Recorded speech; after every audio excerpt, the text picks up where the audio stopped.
యెషయా గ్రంథము 7వ అధ్యాయము.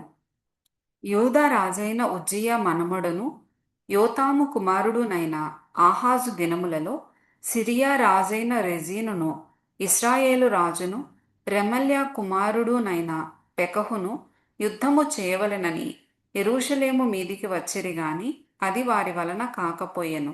అప్పుడు సిరియనులు ఎఫ్రాయిమీయులను తోడు చేసుకొనిరని దావీదు వంశస్థులకు తెలుపబడగా, గాలికి అడవి చెట్లు కదలినట్లు వారి హృదయమును వారి జనుల హృదయమును కదిలెను.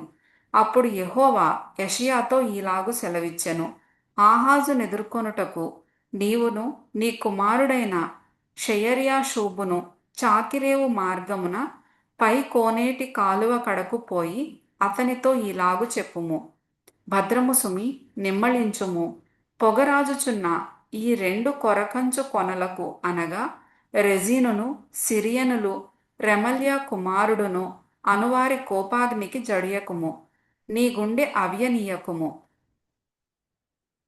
సిరియాయు ఎఫ్రాయిమును రెమల్యా కుమారుడును నీకు కీడు చేయవలెనని ఆలోచించుచు, మనము యూదా దేశము మీదికి పోయి దాని జనులను భయపెట్టి దాని ప్రాకారములను పడగొట్టి టాబెయేలను వాని కుమారుని దానికి రాజుగా నియమించదము రండని చెప్పుకొనిరి.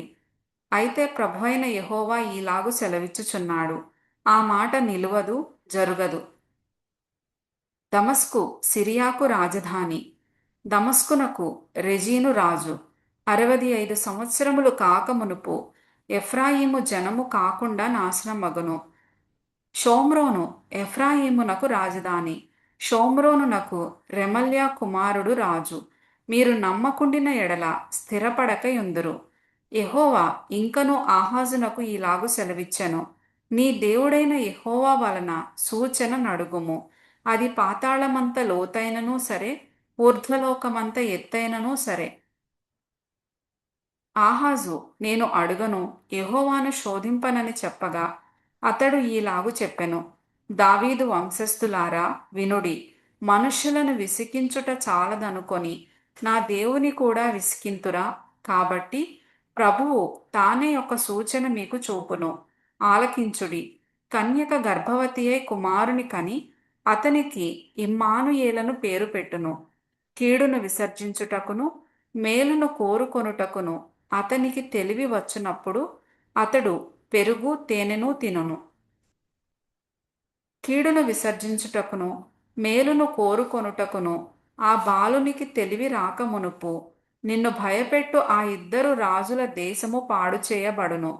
యెహోవా నీ మీదికిని నీ జనము మీదికిని నీ పితరుల కుటుంబపు వారి మీదికిని శ్రమ దినములను ఎఫ్రాయిము యూదా నుండి తొలగిన దినము మొదలుకొని నేటి వరకు రాని దినములను రప్పించును.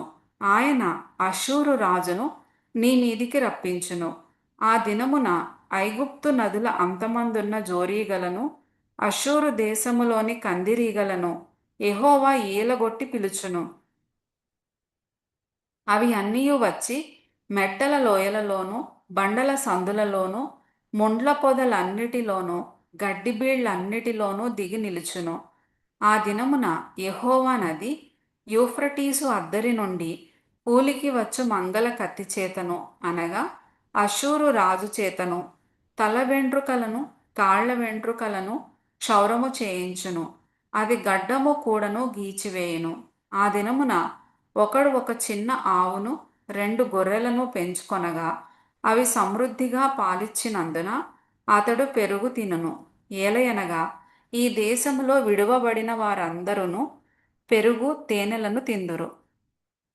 ఆ దినమున 1000 వెండి నాణెముల విలువగల 1000 ద్రాక్ష చెట్లుండు ప్రతి స్థలమున గచ్చ పొదలును బలురక్కసి చెట్లును పెరుగును. ఈ దేశమంతయు గచ్చ పొదలతోనూ బలురక్కసి చెట్లతోనూ నిండి ఉండును గనుక బాణములను విండ్లను చేత పట్టుకొని జనులు అక్కడికి పోవుదురు. పారచేత త్రవ్వబడుచుండిన కొండలన్నిటిలోనూ బలురక్కసి చెట్ల భయము చేతను గచ్చ పొదల భయము చేతను జనులు అక్కడికి పోరు. అది ఎడ్లను తోలుటకును గొర్రెలు త్రొక్కుటకును ఉపయోగమగును.